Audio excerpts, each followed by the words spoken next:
പ്രിയ പ്രേക്ഷകർക്ക് സീരിയൽ ന്യൂസിലേക്ക് സ്വാഗതം. കൂടുതൽ സീരിയൽ ന്യൂസുകൾ അതിവേഗം ലഭിക്കുന്നതിന് ഈ ചാനൽ സബ്സ്ക്രൈബ് ചെയ്യുക. ബെൽ ഐക്കൺ മറക്കാതെ ക്ലിക്ക് ചെയ്യുക. വീഡിയോ ഇഷ്ടമായി എങ്കിൽ ലൈക്ക് ചെയ്യാൻ മറക്കരുത്. വിക്രത്തിന്റെയും വേദയുടെയും വിവാഹത്തിന്റെ കാര്യങ്ങൾ ഒടുവിൽ വിചാരിച്ചതുപോലെ മുന്നിലേക്ക് പോവുകയാണ്. കാര്യങ്ങളെല്ലാം ശരിയാകുമെന്ന് പ്രതീക്ഷിച്ച് നിൽക്കുകയാണ് എല്ലാവരും.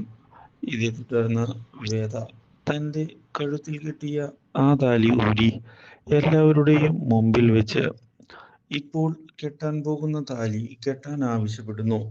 ഇത് കേൾക്കുന്നത് വിക്രമിനെ ഒന്ന് ചൊടിപ്പിക്കുന്നുവെങ്കിലും മറ്റു വഴികളൊന്നും തന്നെ ഇല്ല എന്ന് മനസ്സിലാക്കുന്ന വിക്രം അതിന് തയ്യാറാവുകയാണ്.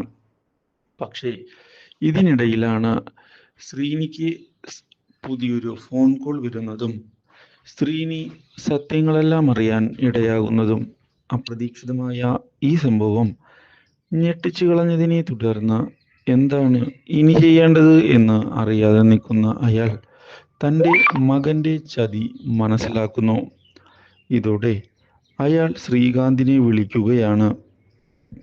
അച്ഛൻ്റെ ദേഷ്യത്തിന് മുന്നിൽ എങ്ങനെ പിടിച്ചു നിൽക്കും എന്നറിയാതെ നിൽക്കുന്ന ശ്രീകാന്ത് ഒടുവിൽ മുന്നിലേക്ക് വരുന്നു.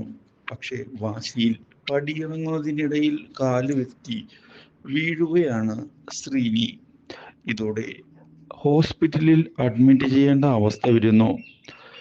ഈ വാർത്ത അറിഞ്ഞതിനെ തുടർന്ന് ഞെട്ടിക്കൊണ്ട് അലറി വിളിച്ചിരിക്കുകയാണ് ഇപ്പോൾ വേദയുടെ സഹോദരി.